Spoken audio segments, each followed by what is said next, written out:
Hi, I'm Angela Coulter. I'm the originator of this practice called Trinity Energy Progression, and I'm here today to give you a brief overview of this practice, of the modality, how it's a modality and a practice, give you a little bit about its background, the foundations of the understanding around it, and introduce myself as well, and so that you can make a great decision on whether it supports you and if you're ready to really jump into the next level in your journey right now. And this is whether you just started actively or whether you've been working on this for decades, and we'll talk about that in a little bit. So first, let me give you a little bit of background about me. I had a lifetime of all of this nudging going on by higher consciousness, and I ignored it until there was no time to ignore it anymore. So at the etheric 12 by 12 upside the head, I became voracious. Things open up. I opened up like a book, and everything just came so easily. And between intuitive abilities, psychic ability, healing abilities, I became certified in a whole bunch of different practices, as well as teaching a number of them. And I have off and on, practiced different things throughout most of my adult life. So it's been at least, 25 years. So anyhow, when it was time for things to really speed up for us as a collective, into what I wasn't even aware of at the time, but our collective evolution, our transformation, or what we want to call the ascension, the beginning of the ascension process, it was time for all this to come in. So I had to put myself on the fast track and set up with my higher self to be hit upside the head with a 12 by 12 to really move along. And after I had all my taste of all this kind of stuff, I started having these conversations with what I call my companion family, my journey companions, right, which many call their guides. But I'd had a number of conversations, and it went back to Isis, to Elohim, to Yeshua, who many call Jesus, which was really interesting because I really had left any kind of Christian kind of practice for a long time ago. Now, I will get to that in a minute, but it is actually, all of this is beyond any practice in itself. So I talked to Yeshua and Mary Magdalene and Mary and Ezekiel and a number of different, what we call entities and faces of the divine is what I consider them. Other faces, as we are all part of that. And the discussion was about the original intention of the meaning of the Trinity. And yeah, depending on who you ask, you got the subconscious, conscious, superconscious. But really the way many think of it is the divine feminine, the divine masculine, and divine creation, which are three energies that we have split up and part of this whole exercise in duality and separation. So I'd had all these conversations about being clear on that, which I thought was interesting because I'd had no interest in it before, honestly. And so it came up. Well, then in 2011, when this did come into me, I first originally, so when I discuss this, I always start in the middle, which is where I pretty much started in getting this practice in. So I got these three distinct energies that were coming from me. And at first I thought they were coming through me, but in essence they were actually coming from inside of me and emanating out and up and down in all directions. And originally I saw the energies in blue, pink, and gold. This was the original understanding, which is interesting because there are some who work with something called the trifold flame, which has been something similar to that, but I'd never even heard of it before. So anyhow, so this all came through, and the first step was coming into the understanding that all of these energies exist in completion inside of us already. That part of the whole lesson of duality and separation, when we embody and when we ever take identity, and that's even the identities, at the higher consciousness, that we have separated those energies out within us. So we have different avatars that represent those different energies. And we have come to believe, in most cases, that we have these energies outside of us, which is why traditionally we have garnered and attracted relationships based on what we felt like we were in need of energetically, because of what we'd forgotten. No, part of the game was that we would need to attract it to us to make us feel balanced, right? So the original, of course, one of the originals would be a male and a female attracting to each other. We set it up to only be able to create when that was coming together, right? So there's your creation energy, or the child energy. Mother, father, child is another perception. And so we had separated. We have done a beautiful job at separating to quite an extreme. And that the first step in Trinity was coming back to the place of remembering that those energies are already complete within us, and that when we actually remember that, we can actually live in that place of completion with all of it inside of us, and then we don't need to pull something to us via need or the feeling of lack, and that we actually then can emanate our full divinity from within. Okay, so that was the basic. And then as time went on, things shifted, and we went to things shifted into a place of me getting a much bigger perspective and remembrance, which had to do with going back to the origination of our oneness, the oneness and the wholeness. Now, before I even had conscious recollection of all of this, I'd always felt like we were all part of the same thing. There are practices, there are belief systems out there that even show it scientifically, how if you take out the picture, the way we see it in 3D through our eyes, and we create it through, like, say, chemistry or biology, that you wouldn't be able to tell, say, where my chair ends and I begin, or where this table ends and I begin, or where you end and I begin, that we're all part of the same thing. And so I always had looked at it in this perspective of, cells have their own consciousness. They know how to function on their own. They know that they're part of a bigger thing. They have the blueprint of all of that inside of them, and they just do what they came here to do. And we don't have to sit there, and we have 2 to 3 trillion cells in our body at any given time. So we don't have to sit there and start explaining, well, okay, cell 2,464,213, I need you to do this right now, because that would just take way too much time. We never do anything else, right? So the cells all have that built in, and they have their own consciousness. Well, then they make these organs which have their own consciousness within our bodies, and they function as well. We don't tell the heart to beat. We don't tell, the liver to filter and all that kind of stuff. And yes, we have a control center through the brain, which in itself is another consciousness. And then that makes up our physical body, and we have a manager in that consciousness of this physical body, and then we keep on going up and up and up and up, and the universe just gets exponentially bigger in the same structure. So why would we not be all part of something that was bigger? And that makes so much sense. So when this all came to me, it was all right, well, let's back up and look at the bigger picture, right? That from one divine consciousness. Now, whether you want to call it Christed consciousness, divine consciousness, whether you want to call it God or source or spirit or the universe or creator or blank, just put it out there, blank, whatever. It's very clear that we have a universal consciousness of creation. And we decided collectively, as at one point, to see what it looked like to look back on ourselves, which created the original perception of duality and separation. So when we come into this practice, and I teach it, and the instructors that I've taught teach it as well, we talk about what we created is what I understand as partitions, right?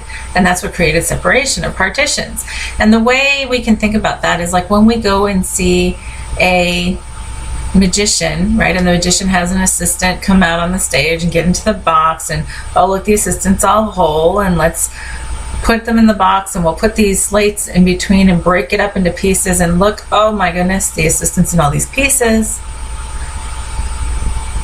And the funny part is, we know that really the assistant's not, but it's a great illusion, and we get fascinated by it, right?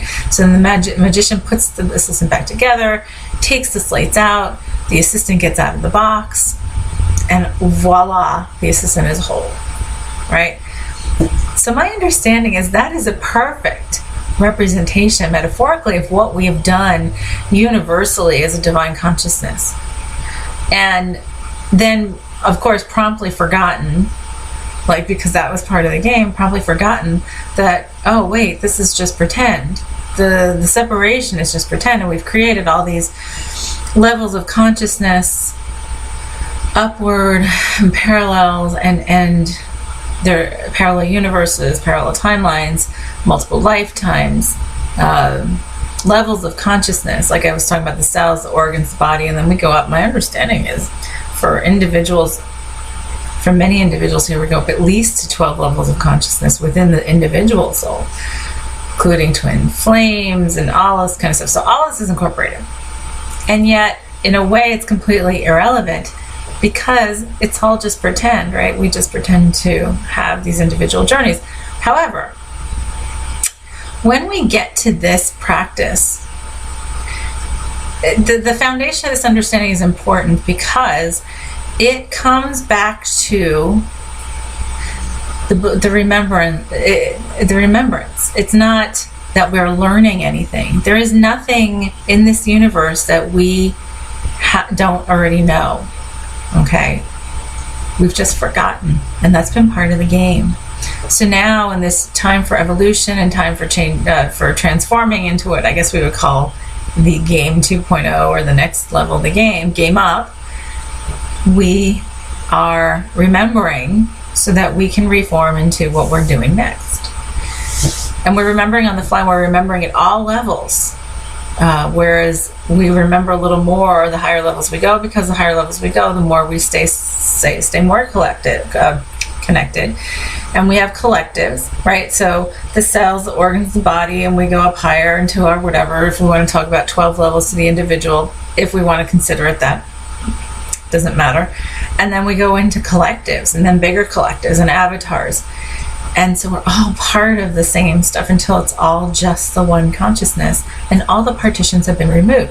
So in the practice of Trinity Energy Progression, what we're doing is we're taking, we are resolving duality within us, and we're pulling out all the partitions that we have held, that has caused us to have this journey, that have allowed us to have this journey and enjoy it, even if we don't think we do, to this really huge level of embodying, remembering that even as the spark of the divine, we are fully the divine as well, simultaneously.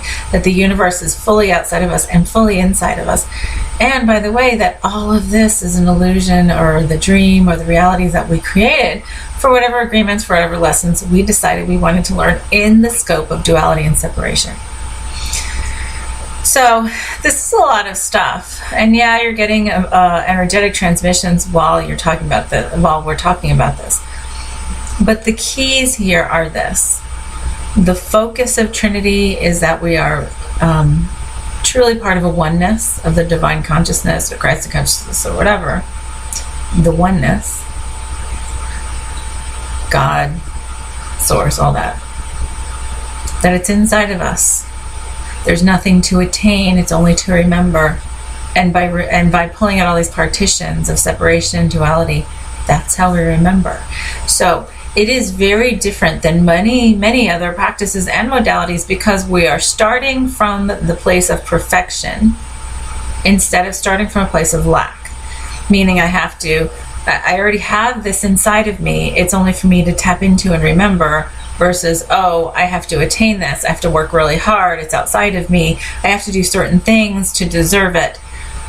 To this place of, I already do deserve it, I already am divine.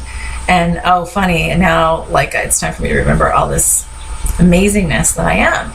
So it is, yes, so it is a practice and it is a modality, and it covers everything across any spectrum about psychic, intuitive development, and stepping into our ultimate purpose, in strengthening what we already are, and expanding to places that you could not, that the ego could not even fathom. So let's talk about the ego for a minute. And we talk about this a lot in Trinity Energy Progression, but it is truly a piece of this that's very interesting. One is that the ego is not to be vilified. Many practices do. The ego is just to be recognized as to what it was created for, and that was, in my understanding, to explore separation and duality.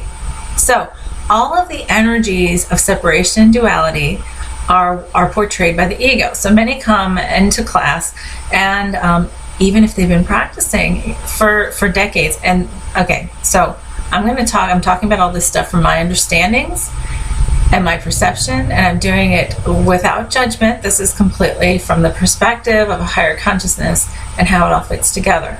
So you can test it against your truth, you can sit on it, you can let it, sort of ruminate a bit, and accept it or not. But that's part of why we're here talking today. So we have had this not weird, but interesting journey of the ego and deciding what the ego is, right? So my understanding is, like I said, the ego had the job of individuality, separation, and duality. So when people come in, they ask, well, I'm not quite sure how to discern between my ego and the higher consciousness, because part of this goal here is to be able to live in higher consciousness, not just connect with our higher consciousness, but be that higher consciousness, to be the embodiment fully of the divine beings that we are, to stretch ourselves and be these magical, limitless beings that we have forgotten, and to do while we're still in the body this time, which is really fun if we allow it. Well, once we allow it. So what I would say is the ego, and I always tell people this is what we always get sort of lost in. Well, how do I discern between the ego and higher consciousness? So when I get guidance, how do I understand it coming to me? So I say, well, the answer is the ego has that energy, right? So the energies and emotions of separation, here are the clues. They're based in anger, fear, anxieties, regrets, resentments, anger, guilt, doubt, sorrow, pain, judgment, expectation, shame. All of that is from the ego, right? So basically the higher self, the higher consciousness, is all about unity, inclusion, oneness, and love, and unconditional love. Because my understanding is unconditional love truly is the highest vibration, the pure vibration of the universe, and everything else we've created has been a separation from that. So as we remove all those partitions to remember that we're already that, then we just live more and more naturally in this level of bliss and unconditional love. So what we know is that when we have that connection, so in the practice of Trinity, you get very versed at listening to the higher consciousness and seeing the triggers, anything in what we call resistance, right? The fear, anger, resentment, guilt, doubt, sorrow, but all that are resistance-based energies and emotions, or separation, or darkness. It's all the same thing, all part of separation duality. And it's all a part of us and what we've created. So it's not to avoid, it's not to be afraid of, it's to embrace and to come back to a place of unconditional love within ourselves. So the practice of Trinity is really essentially pulling out all of these partitions, right? And creating consciously right now, because time and space are constructs of duality and separation. Dimensions are constructs of duality and separation. All that we have created, all of this magnificent, multidimensional, complex multiverse, are all pieces and parts of this duality and separation that we created. So, in the practice of Trinity, we focus on that unity and the oneness and removing all those partitions, so that's why naturally your intuitive skills get more powerful, your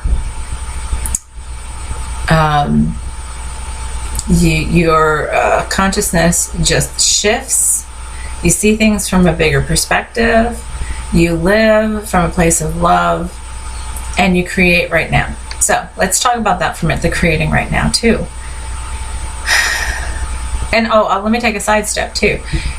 The name progression in Trinity Energy Progression is very, very important, and part of what makes it different as well, because many practices have been the same, and in fact have pride in the fact that they've been the same for thousands of years, and yada yada yada. So, and there's no judgment on that. It's fine and it's worked. However, we are moving and changing at such an incredible rate now that, of course, things and practices and how we do things and how we can do things are going to dramatically shift, or are dramatically shifting on a regular basis. So we're constantly changing, and we're doing this on the fly in ways we have never, my understanding is that we've never done it before. So progression is this: as we remember more in the practice, we shift the practice. And so the practice today in 2016 is very different than when it started in 2011. It's very different. From those who took the first classes that I taught in 2012 to today, it's amazing how different they're amazed. It is amazing to listen to them talk about how different it is. And so with that, it's very important to have a community, to have interaction, and to have participation. The word lost me. Having participation and active connection in this practice is very important, because, like I said, it is very different now than it even was a year ago, 2 years ago. We made some major shifts in it.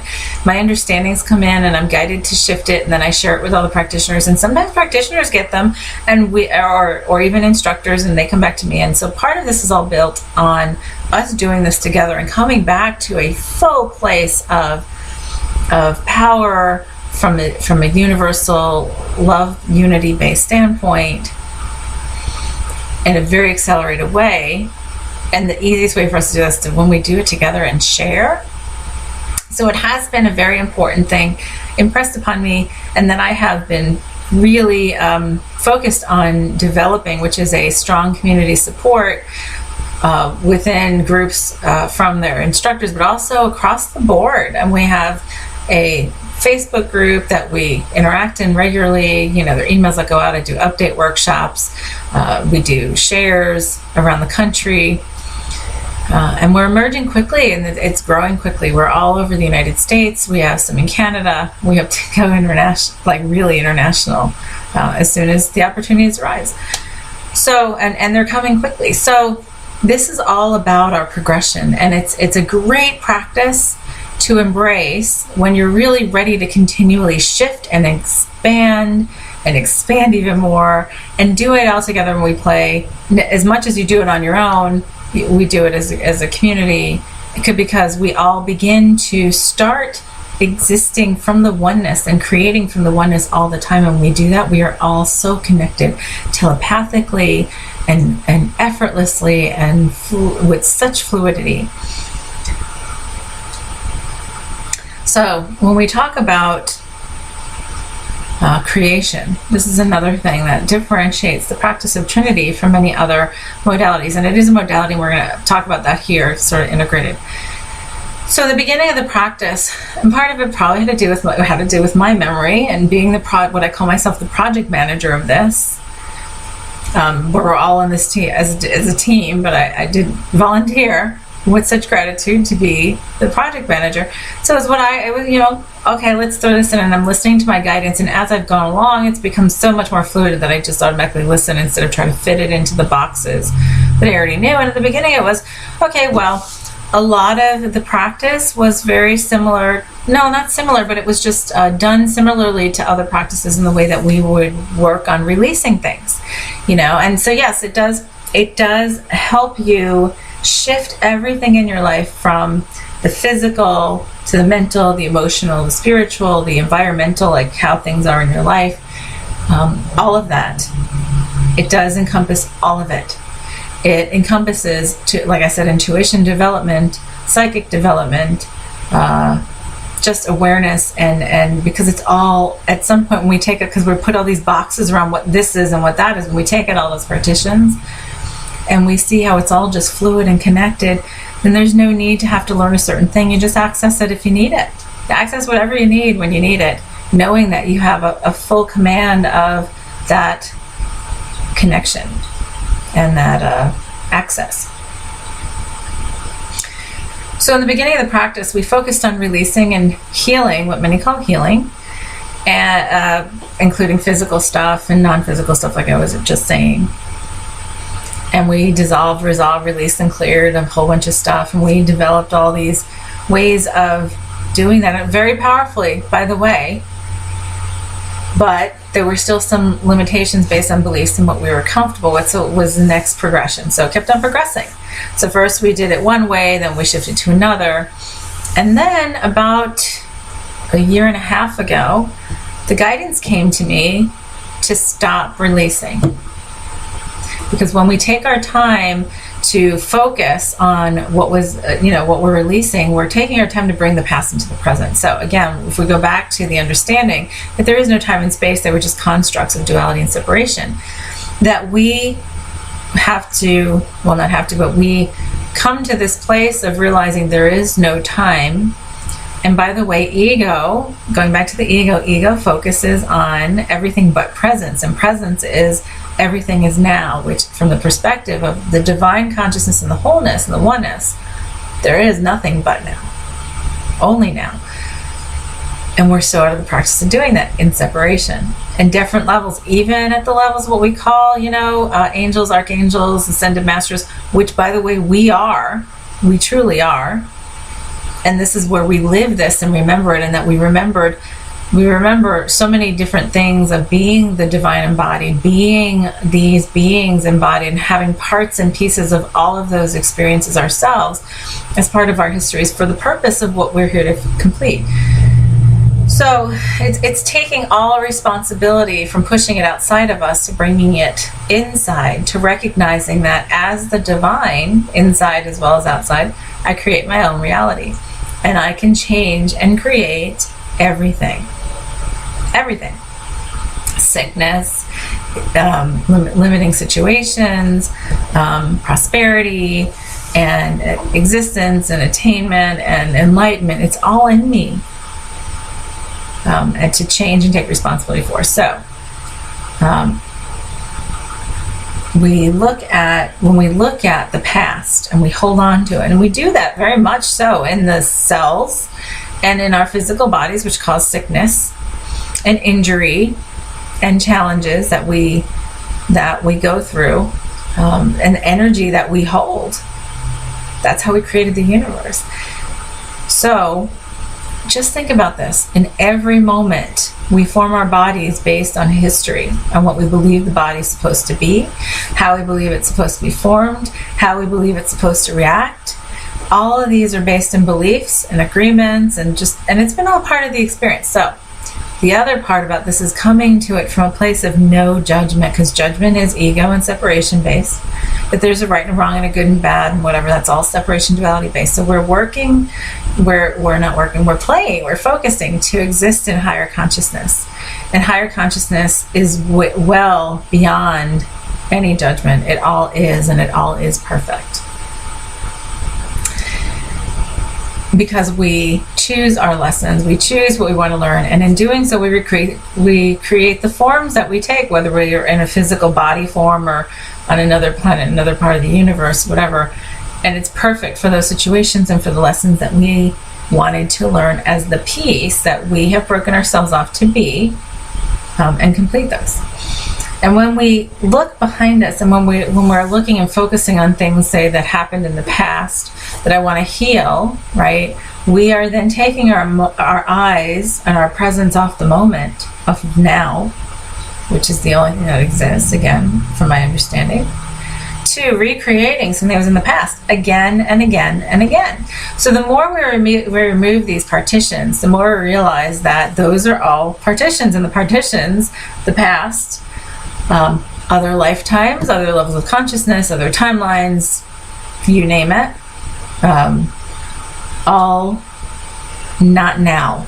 And so when we decide to fully live in the now, then we can choose anything and to create from fresh in every moment. So part of the effort and the entire practice is getting to that place of, I'm doing this now. I'm creating now. And when I create now, this is what I'm doing. I'm holding myself in the vibration of this creation right now, because it serves me in the highest and best way.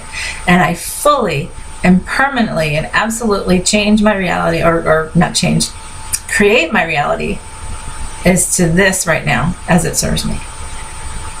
And that we are very much out of practice in terms of the duality and separation we've had across the universe.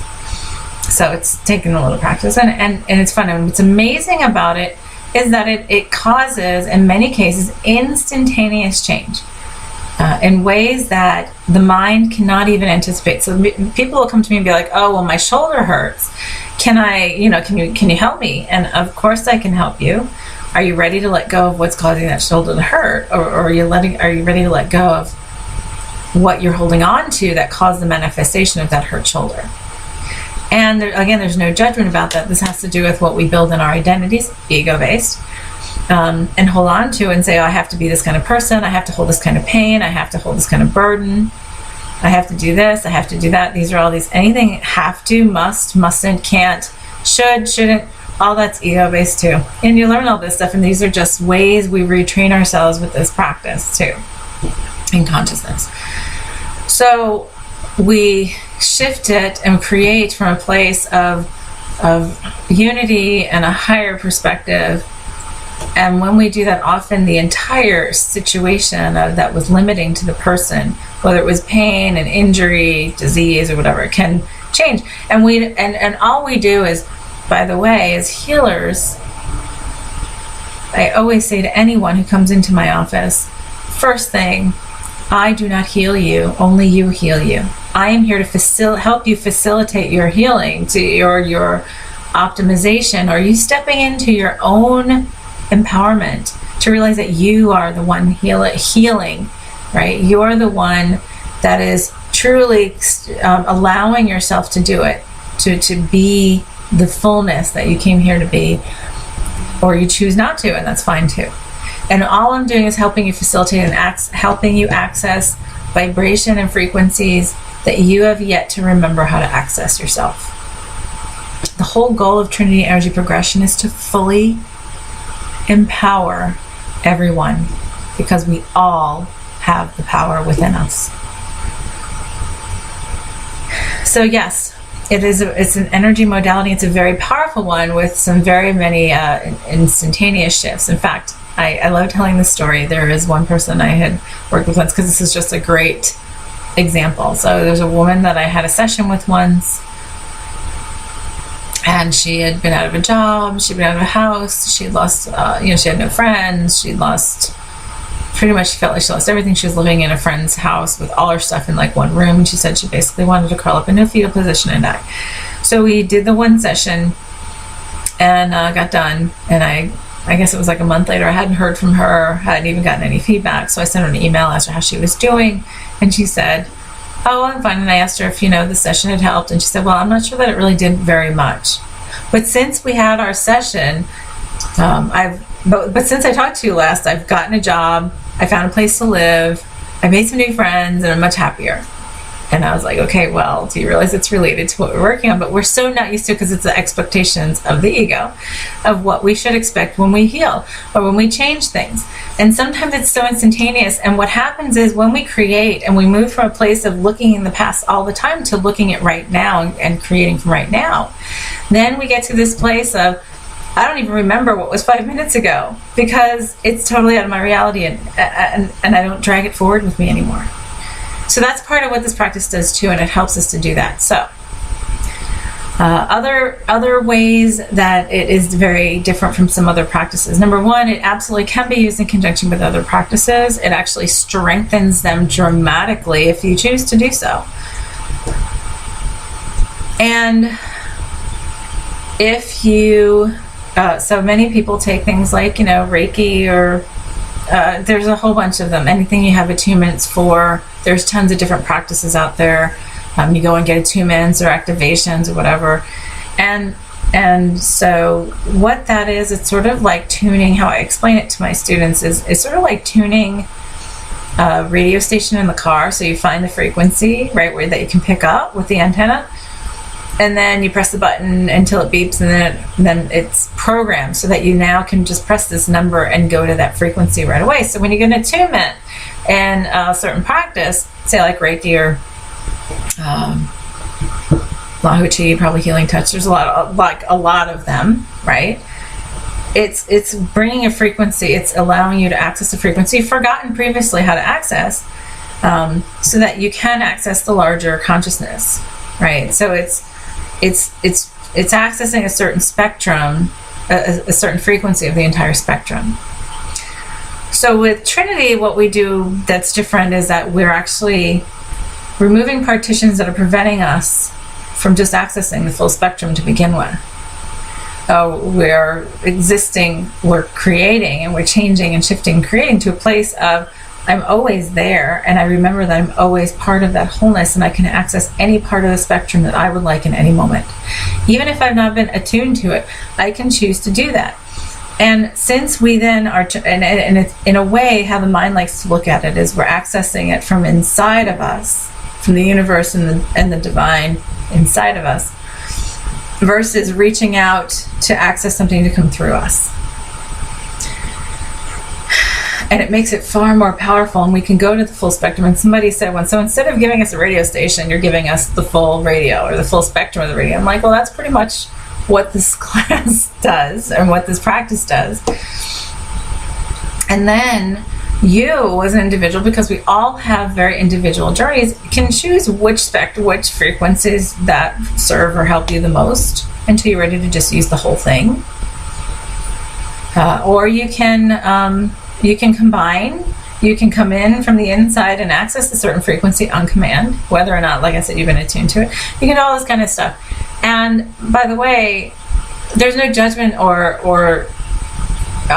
there's no judgment on any of those other practices that do that through frequencies, because again, it's a different way of remembering. And I always say it's just different flavors of ice cream. And so this is just coming at it from the whole spectrum to say, okay, I'm just going to step back. I'm just going to step back out of, again, instead of saying I'm stepping into this frequency, I'm stepping out of separation to remember I'm already in this full spectrum, and I'm going to choose what frequency that serves me best. Or I'm just going to allow my higher consciousness or the higher consciousness to choose for me to be able to create fully in this moment. So it allows us to be limitless. It allows us to do things without having to do them a certain way, without ritual and ceremony, and we can let go of all that. When we so choose, we then realize the tools that we all have here have all been created by us as the divine. We have created anything, well, even medicine. And once we get comfortable in being in that fullness again, then we can choose to use tools or not.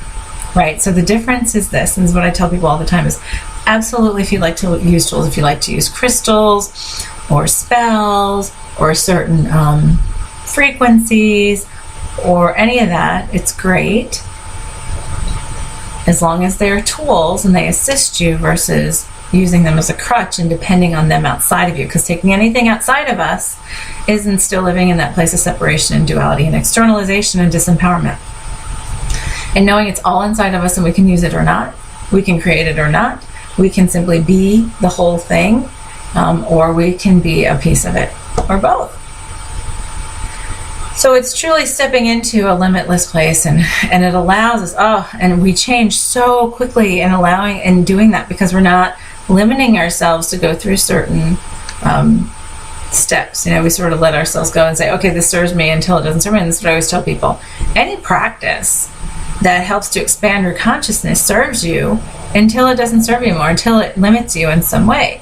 And so in my experience thus far, Trinity Energy Progression continues to expand to allow us to continue to expand. And there is no limitation. That's the awesome part, is that it is limitless. And we can do all kinds of things. People always ask, well, can you do past life regressions? Can you do this? You can do anything, because you're accessing the full spectrum. And when you see it from this place of, I'm just going to be the observer, right? In the Buddhist practice, it's called benevolent detachment. You can sit here and see it without having to be lost in the play. Know that you're the director and the writer and the producer and the as the actor as well. And you can change it at your will. You can even change. I just can't wait till we just get to that immediate transformation, transmutation, which we're getting to very quickly. And so we do a lot of things. Like I said, it's a very tight community. I encourage everybody to interact and do shares and practice together and practice with others. And we are so connected, and it's such a family coming together. So that is overall the highlights of the practice. And by the way, it's a little intimidating listening to all of this stuff. And something that I could have said in the very beginning, or I said now, I don't remember if I said in the beginning, is that it doesn't matter if you have been, say, a spiritual practitioner for decades, or if you just really started exploring this stuff last week. I have people, and the part of the beauty is that there's no ego in this. We're all, part of this is recognizing that we are all equally divine and limitless and perfect, and that we're ready to express that and embody that. And that's what's going to help us get to the next level collectively, not just individually, but collectively. The more we do this, it's the 100th monkey thing, and we're there. We're there, and it's spreading and changing and shifting and expanding rapidly, all of us. Our entire planet, our entire collective, the avatars across the universe. I mean, it's amazing. So, if you're ready to do this and you're really ready to jump on the highway at 100 miles an hour, or 200, or 1,000, come and join us, because it really, truly is a trip, and we enjoy it together. And it really helps us to process through and let go of our limitations so easily, because while we're creating, we're just remembering how to create in that limitless way. And that's the fun of it once we embrace it. So thank you for joining me. This is Angela Coulter, again, the originator. If you want more information, look around the site. Email me at acoulter@trinityenergyprogression.com, or you can call me at any time. My phone number is listed in the contact section. Or if you look at the practitioners page, we have practitioners all over the country. You can look at the facilitators page, who are the instructors, and you can contact someone near you. But we're all very open, willing, ready to speak with you. And if you'd like to take a class, look on the classes and events pages, which list all the ones coming up that we have across the country at any given time. And if you would like a class in your area and you don't see one listed, then again, email me or email an instructor in the area, and we'll set one up if we can get enough students, which, it's time. So let's do it together.